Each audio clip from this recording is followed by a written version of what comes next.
Good afternoon, Miami Dolphins fans. Welcome back to Dolphins on 5. I am David Eversole, joined, of course, by Alfredo Artiaga from 3 Yards Per Carry. Got a big news week, obviously, with the Dolphins coming off a huge win to open the season versus New England, and another pivotal matchup on Sunday versus the Ravens, and a really good Thursday night football game tonight, which we're going to get into that a little bit as well. But before we start, want to mention one of our fantastic sponsors here at the 5 Reasons Sports Network, PrizePicks Daily Fantasy. Make sure to sign up with promo code FIVE. You'll get a full deposit match up to $100. And before we wrap up today, Alfredo and I are going to give you our picks for tonight's Thursday night football matchup on Amazon Prime Video with the Chargers and the Chiefs. So make sure you tune into that one if you're able to. So Yeah, Alfredo, how many people are gonna tune into like what used to be on NFL Net, it used to be on NFL NFL Network. Network, right? Last year, Mhm. right? And It was on week 1 NFL Network too, and then yeah. So how many people are gonna log in or tune into NFL Network tonight and say, okay, what's going on here? It's the biggest game of the year, the best Thursday night game I can remember, and it's on Amazon Prime. But if you're a Dolphin fan, use tonight as practice because that's where the Dolphins play in 2 weeks. yeah, that's it's so funny because last week was supposed to be a good matchup, obviously with the Bills and Rams. That turned into kind of a blowout. So hopefully tonight's better. These are two really even teams in the Chargers and Chiefs. They split their games last year. Both teams won by just 6 points. So, but enough of that. Obviously, we have a lot to talk about with our hometown team, the Miami Dolphins, after an impressive win. Little banged up though up front, so that's maybe one area for concern. So Alfredo, give us the latest on the offensive line in terms of the injuries.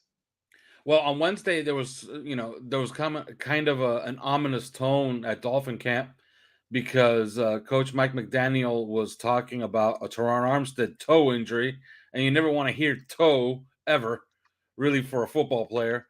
But it turns out he practiced today, so it looks like he's going to be good to go for Sunday. So that is very, very good news. Other than that, they are relatively healthy, except for one major exception. Austin Jackson did not practice today. Today is Thursday. There's a theme that is pretty consistent with this team. You don't practice on Thursday, you're likely not playing unless it's a playoff game or something, and a guy can be pressed into service on a Sunday.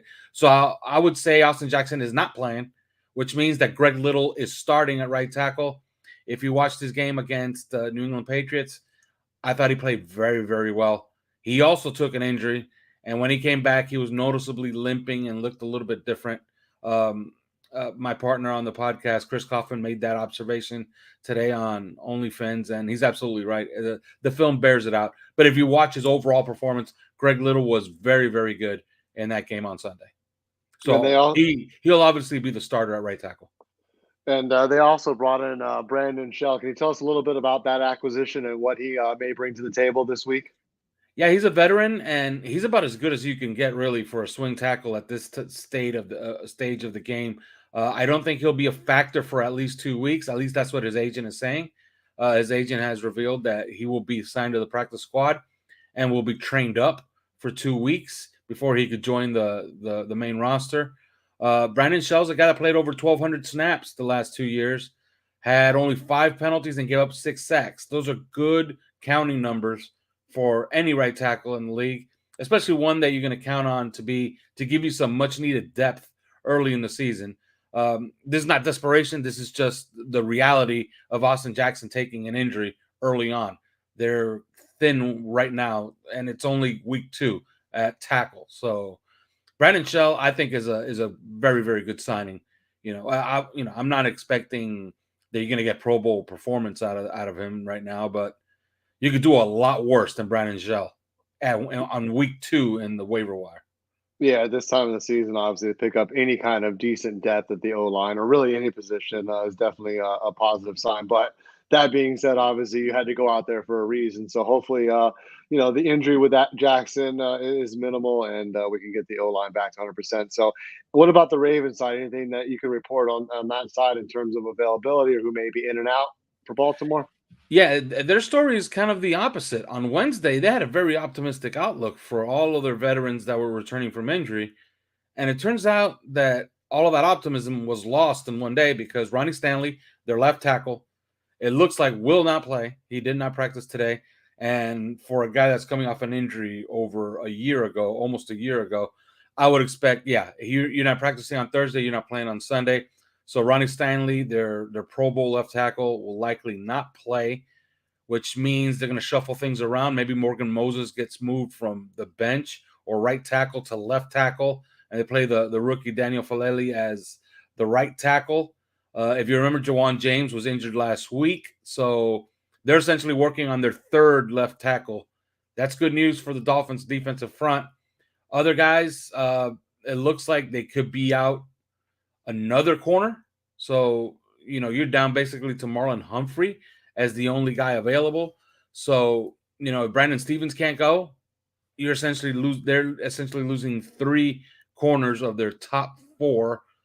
More good news. And their fullback, Ricard, looks like might not be available for the game on Sunday. So they're going to have to train somebody up in that regard as well at fullback. But the Ravens, if you watched them this year, they have a different look to them. If I would say if there's one guy that's on the injury report that might actually play is J.K. Dobbins. He's practicing for the first time in over a year. So, maybe he plays. But the Ravens look to probably spread it out a little bit more. They're not the power team we were used to for a while there. They're very, very different right now. And if you watch them against the Jets, Lamar Jackson wasn't actually taking off too much, and there wasn't that many design runs. I believe they had 2 design runs the entire day. So I guess some injury luck for the Miami Dolphins is the story on a Thursday. Yeah, there should be some matchups to attack on both sides of the ball for the Dolphins. So have a really good game tonight on Thursday Night Football on Amazon Prime or wherever else you may be able to find it tonight. So you got the Chargers visiting Kansas City, who the Chiefs really looked impressive last week in a decisive victory over Arizona. Mahomes had 5 touchdowns through the air. Don't let Pro Football Focus hear you because according to them, I think Patrick Mahomes was the 7th best quarterback in the NFL last week. Yeah, well, they kind of adjust the numbers to their narrative, I guess you might say. So, but where was Tua on PFF? I have no idea. Probably like last or something. I do know that they rated Mac Jones ahead of Tua, and I'm pretty certain that all of us, our eyesight was working. We watched that game. We knew who the better quarterback was that day, but evidently PFF doesn't agree. They also rated Joe Burrow and his 5 interceptions, or his 4 interceptions and his 1 fumble. And by the way, he lost another fumble. By the way, he also had another fumble that he recovered. So it could have been 6 turnovers. They rated him higher than Tua Tagovailoa as well. So, yeah, I remarked earlier this week that this is the week that Pro Football Focus jumped the shark. Somebody corrected me by saying, no, it was last year when they rated Ian Book as having a better game than Tua Tagovailoa in that game against the Dolphins and the Saints. So, yeah, PFF is up to their wizardry early in the season. Now, this is crazy. Before we talk about the Thursday Night Football game, I got to mention something, though. Obviously, there's been a video going around this week on Twitter as well as other places, with Tua and the pass, the deflection. I haven't seen a video broken down since Kevin Costner broke down the Zapruder film in JFK. I mean, it was just like analyzed and slowed down and all 22 and, somebody's video from his garage looking at this. So, just have you ever encountered a player, especially a quarterback, that's just been under such unusual scrutiny since the jump as Tua has been over the last 2 years? No, and I'll tell you a story. I was earlier this morning. I was at my father's house. He's having a renovation done at his house, so I was there supervising while he's on vacation in Peru. And I was supervising this, and I get a call from a client of mine, and I start talking to him. And one of the first things he asked me is, "Do you think that ball was deflected on the first pass that Tua threw?" And I'm like, I have no idea. You got to think it does because you kind of see that it does wobble a little bit, and I don't know. My guess, it probably got deflected a little bit. The fact we're talking about it is crazy, though. The fact that we're Yeah. actually But talking the about fact, it. yeah, but the fact that a client of Still, mine calls me about a job, and one of the first things he asks is, if do I think it got deflected? There's a problem, okay? And it's day 4 of Tua Sucks on Twitter, and they were 1-0, and the man had a 104 quarterback rating. Like, this is just this is new territory. Although I remarked earlier today on Twitter, if you remember sports radio in the Marino days, this is not new. Like, insane people talking sports have always existed. yeah, I just think it's such a fishbowl now with social media and the accessibility of guys like you and people engaging with the media and even the players to some extent as well. It's just wild to see like just one player that's so polarizing within their own fan base, even like within Dolphins fans. It's like they And they're want to see mad. Tua Like, fail to the these right. people are mad. Like, they're angry. And you're trying to wonder, what are you angry about? I picked the Dolphins to dominate the New England Patriots. I picked them to win 31-19. Last I checked, if my math is correct, that's 12 points. They won by 13. I'm happy. They exceeded my expectations, right?